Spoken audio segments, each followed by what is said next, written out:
इसके पूर्व हमने गुरु वंदना से संबंधित बड़े सुंदर पद सुने। गुरु के समर्पित उनके चरणों में श्रद्धा व्यक्त करते हुए प्रणमांजलि और श्रद्धांजलि के रूप में भक्ति भावना स्वरूप को हमारी माता बहनों ने किया। तो आज गुरु पूर्णिमा का पर्व है। तिवारी जी हमारे भारतीय तिथि पत्रक के अनुसार आज आषाढ़ मास की पूर्णिमा है। आषाढ़ मास की पूर्णिमा को ही गुरु पूर्णिमा क्यों कहते हैं? किसी और मास की पूर्णिमा को गुरु पूर्णिमा का नाम क्यों नहीं किया गया? इस विषय में जो तथ्य ज्ञात हुए इससे पता चलता है कि आज भगवान वेद व्यास जी का जन्म हुआ था। हमारा जो भारतीय सांस्कृतिक वाङ्मय है जिसमें वेद, पुराण, उपनिषद, शास्त्र ये सब है, तो इनके मूल रचयिता, आदि रचयिता भगवान वेद व्यास माने जाते हैं। व्यास जी की हमारी भारतीय संस्कृति में बड़ी मान्यता है। व्यासाय विष्णु रूपाय, ऐसा कह दिया है। भगवान विष्णु के ये रूप थे वो। वेद व्यास जी ने महाभारत लिखी, जिसके बारे में ये कहा जाता है कि महाभारत में ऐसी कोई चीज नहीं छोड़ी उन्होंने, यानी किसी कोई जानकारी तो कहीं हो और इसमें न हो, हर चीज का समावेश किया है। सब प्रकार की जानकारी है। भगवत गीता, श्रीमद् भगवत गीता महाभारत का ही अंश है, उसमें विदुर नीति भी है। तो इस प्रकार से वेद व्यास जी को बड़ा महत्व दिया गया और उन्हीं को कंसिडरेट कर दी गई ये पूर्णिमा, यानी उनको अर्पित कर दी गई। आज उनका जन्म हुआ था तो उन्हीं को श्रद्धा व्यक्त करने के लिए, उनको आदर देने के लिए और उनको उनका महत्व देने के लिए इसको गुरु पूर्णिमा कह दिया।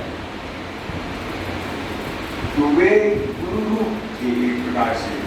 ऐसे हमारे मानव सेवा संघ के संस्थापक संत ब्रह्मजी स्वामी शरणानंद जी महाराज, उनका कथन ये था कि गुरु की बड़ी महिमा है और जो हमारे शास्त्रों में ग्रंथों में गुरु की महिमा कही हुई वो सही है, गलत नहीं है। जैसे गुरु हमारे अज्ञान अंधकार को दूर करता है। गुरु शब्द का जो अर्थ है, शब्दार्थ है, गुरु अर्थ है जो भाई हो, वजनदार हो। जैसे आचार्य बृहस्पति देवताओं के गुरु हैं, शुक्राचार्य जी जो है असुरों के गुरु हैं, कौन? तो महाराज जी का देखो गुरु का जो राह दिखाए, तो हम सब साधकों को साधन पथ में चलना है। हमारा मार्गदर्शन, हमें मार्गदर्शन चाहिए। अंधेरा है, टॉर्च की रोशनी पकड़ा दी, तुमने चलो देखो। तो उन्होंने कहा देखो सेवकों के गुरु हनुमान जी, उन जैसा सेवा भाव कहीं और नहीं मिलेगा।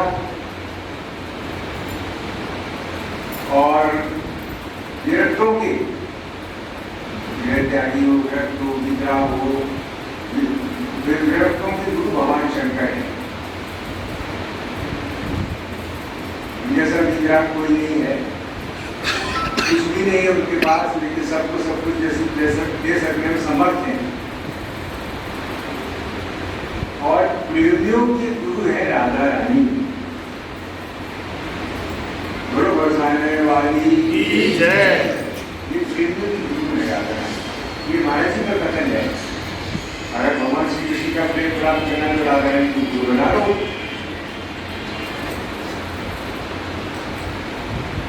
ये एक बात कही उन्होंने। अब हम अपनी मूल बात पे आते हैं कि मानव सेवा संघ इस साधन प्रणाली में जो अभिनव साधन प्रणाली जिसका प्रणयन उन्होंने किया, आज इसका गुणगान करते संत महानुभाव थक नहीं रहे हैं। उस समय भी जितने भी विद्वान थे, संत थे, मनीषी थे, महात्मा थे, महाराज जी की बात सुनकर और चकित हो जाते, स्तंभित हो जाते। बड़े बड़े वेदज्ञ महाराज जी के पास आते हैं, कहते महाराज बड़ा आश्चर्य होता है, आपने वेद पुराण पढ़े नहीं, लेकिन आपकी जो बातें हैं ये सब हमारे वेद पुराणों की बातें, केवल आपका जो तरह से बयान है वो अलग है, आपके कहने का ढंग अलग है, आपका प्रस्तुतिकरण अलग है, बाकी बातें सब वही है। ये आपको कहाँ से ज्ञान हुई? महाराज जी चौकी पर बैठे हुए मुस्कुराते कहते हैं, पंडित जी जिसने वेदों का ज्ञान दिया उसी ने मुझे बता दिया। क्या ये संभव है? बिल्कुल संभव है। किसी ने एक बार महाराज जी से गीता के बारे में कोई बात पूछी, महाराज जी ने कहा भैया देखो गीता एक और टीकाएं अनेक, कितनी टीकाएं हैं गीता की। मैंने ऐसा पढ़ा अखबारों में कि बाइबल के बाद अगर किसी पुस्तक का सबसे अधिक भाषाओं में अनुवाद हुआ है तो गीता ही है। कितनी भाषा में अनुवाद हुआ है? अभी कुछ दिन पहले यूनेस्को ने, जो ये यूनेस्को संस्था है, United Nations Educational and Cultural Organisation, तो यूनेस्को ने ये महाराष्ट्र के जो ज्ञानेश्वर हुए संत ज्ञानेश्वर, उन्होंने ज्ञानेश्वरी लिखी है जो टीका है गीता की। उस ज्ञानेश्वरी को उन्होंने अपने उसमें लिया है, यानी उसको एक्लेम किया है, उसको माना है और उसको स्वीकार किया है यूनेस्को ने। ऐसा अखबारों में पढ़ा ज्ञानेश्वरी। तो महाराज जी से जब उन्होंने गीता की कोई बात पूछी, महाराज जी का देखो भाई गीता दो मित्रों के बीच की बातचीत है, गीता भगवान ने किसको सुनाई? अर्जुन को सुनाई। बोले पहले अर्जुन बनो तब गीता समझ में आएगी, टीका पढ़ पढ़ के गीता समझ में नहीं आएगी। गीता एक और टीकाएं कितनी है? देखिए आदि शंकराचार्य की टीका अलग है, लोकमान्य तिलक की टीका अलग है, और इनके चंद्र महाप्रभु की कितनी टीकाएं हैं गीता पर, हर दृष्टिकोण से। हमारे यहाँ 4 प्रकार के मूल संप्रदाय है। अद्वैतवादी आदि शंकराचार्य जिसके प्रणेता है, उसके बाद हुए द्वैतवादी जिसके प्रणेता हुए माधवाचार्य, दक्षिण भारत में मठ है उनका कर्नाटक में। उसके बाद हुए विशिष्टाद्वैतवादी जिसके प्रवर्तक थे रामानुजाचार्य, वो भी दक्षिण के थे। अभी उनकी मूर्ति का अनावरण किया हमारे प्रधानमंत्री जी ने। तो ये विशिष्टाद्वैत के प्रवर्तक थे। अद्वैत, द्वैताद्वैत, विशिष्टाद्वैत, उसके रामानुजाचार्य और शुद्ध अद्वैत जिसके प्रवर्तक वल्लभाचार्य, नाथद्वारा में नाथ जी कृष्णदेव यही गोवर्धन से गए। ये 4 मुख्य संप्रदाय हैं। इसके अलावा निम्बार्काचार्य जी हुए जिन्होंने राधा रानी की प्रतिष्ठा की, राधा रानी को ज्यादा गर्व किया। हमारे वृंदावन में 4 संप्रदाय हैं। हरिदास जी, हित हरमेश महाप्रभु, हरिराम व्यास और एक और इनके नाम भूल रहा हूँ।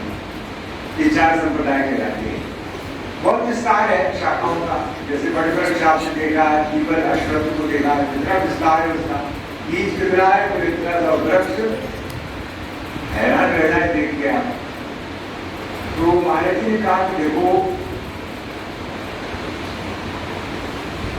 वे मेरे मित्र हैं। भगवान श्री कृष्ण से उनका सखा भाव था। कभी कभी वे वो जैसे तुम सुनते हो ऐसे मैं भी सुनता हूँ, बोलने वाला कोई और है। उनकी जो वाणी है वो ये मनुष्यकृत नहीं है। जैसे हमारे उपनिषदों में सूत्र है, सूत्रात्मक है।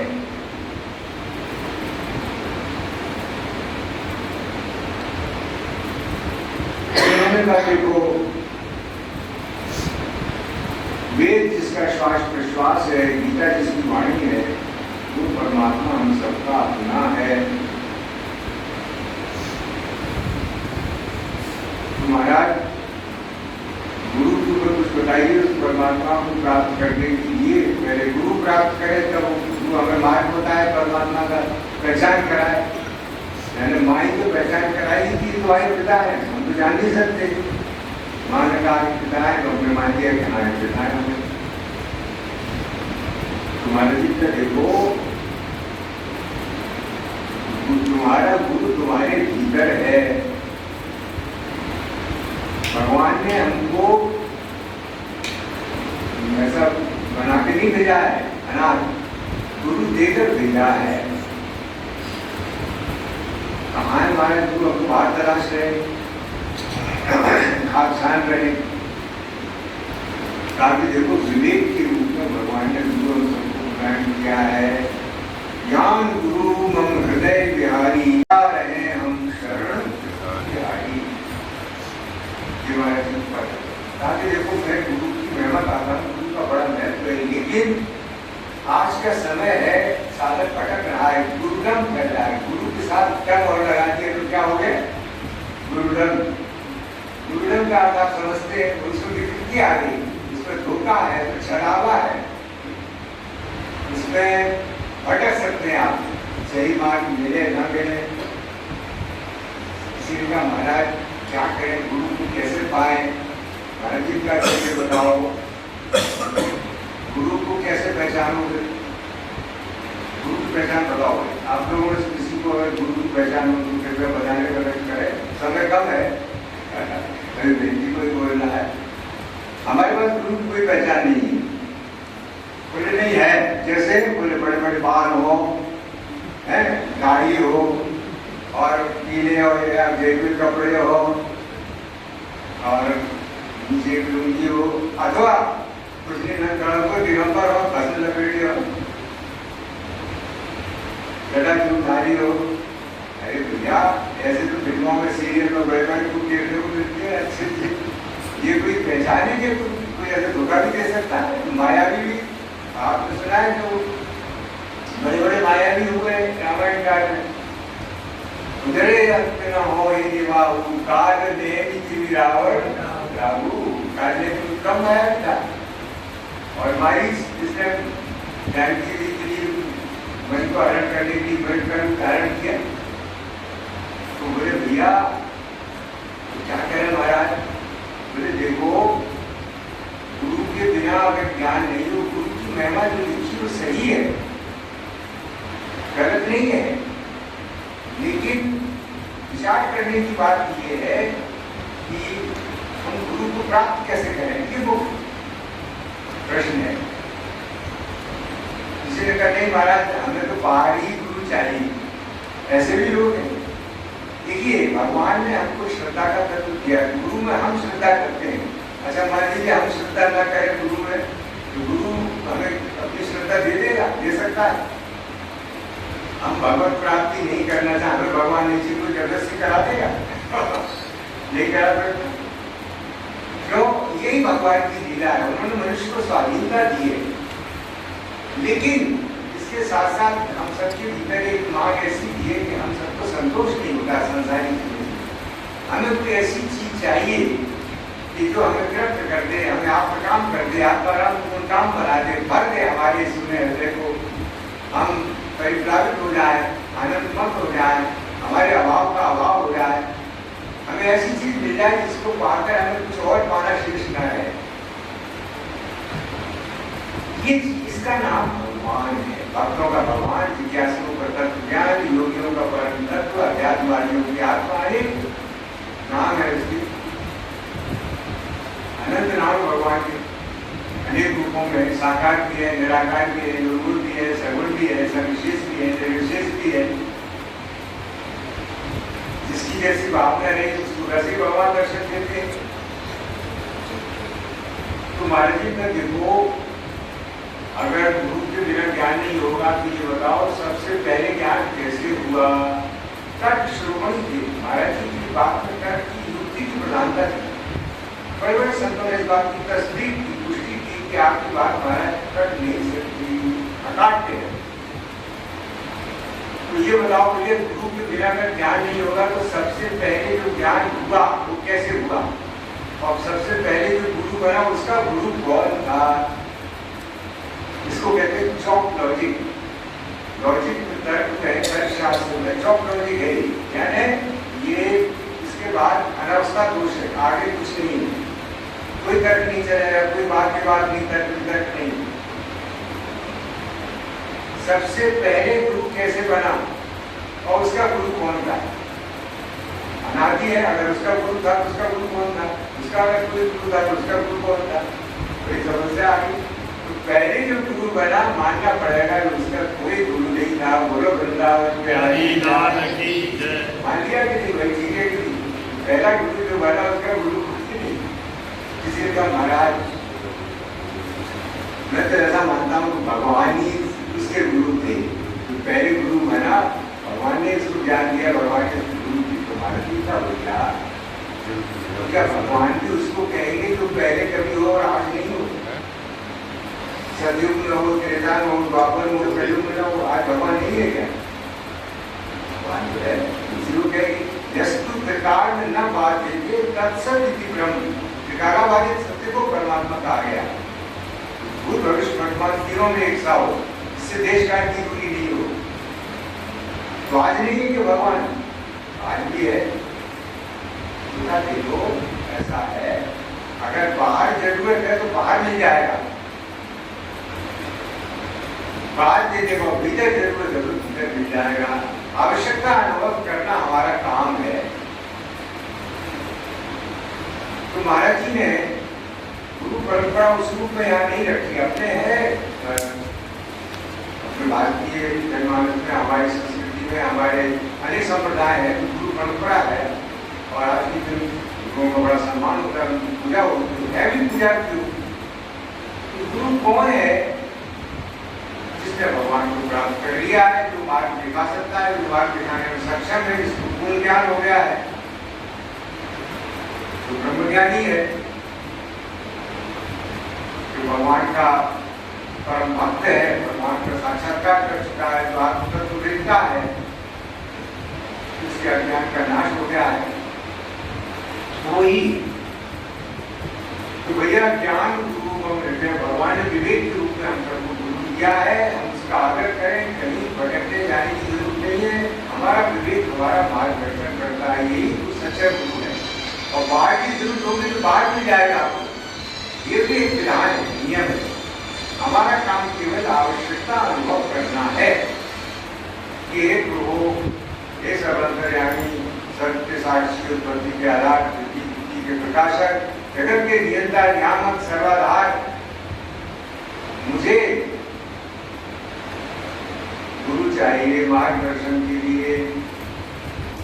जैसे आप ठीक समझे वैसा दे, बाहर से अगर ठीक समझे तो बाहर से दिलवा दें, और बाहर अगर धोखा खाने का खतरा हो जैसा आपके समझ है तो भीतर दिलवा दें। तो हमने ऐसा सुना है कि प्रभु के आनंद भाई वहां हमारे पड़ोस में आज कर रहे, स्वप्न में दीक्षा देती थी, स्वप्न में कई लोगों को दीक्षा दी, साथ को उन्होंने। भगवान भी जो है अंतर्यामी रूप से हमें गुरु प्रदान कर सकते हैं। तो विवेक ही मनुष्य का गुरु है, ये प्रभु स्वामी शरणानंद महाराज की वाणी है। हम सब इस विवेक रूपी गुरु का अनादर न करें। ये विवेक हमारा पथ को मार्गदर्शन करता है, हमें बताता है कि हम सही कर रहे हैं कि गलत कर रहे हैं और हमें क्या करना चाहिए। अगर हम इस विवेक का आदर करें और बल का सदुपयोग करें और सुने हुए गुरु में अश्रद्धा न करें तो हमें गुरु की प्राप्ति हो सकती है और हम भी व्यवसाय कर सकते हैं। बोलो वृंदावन बिहारी लाल की जय।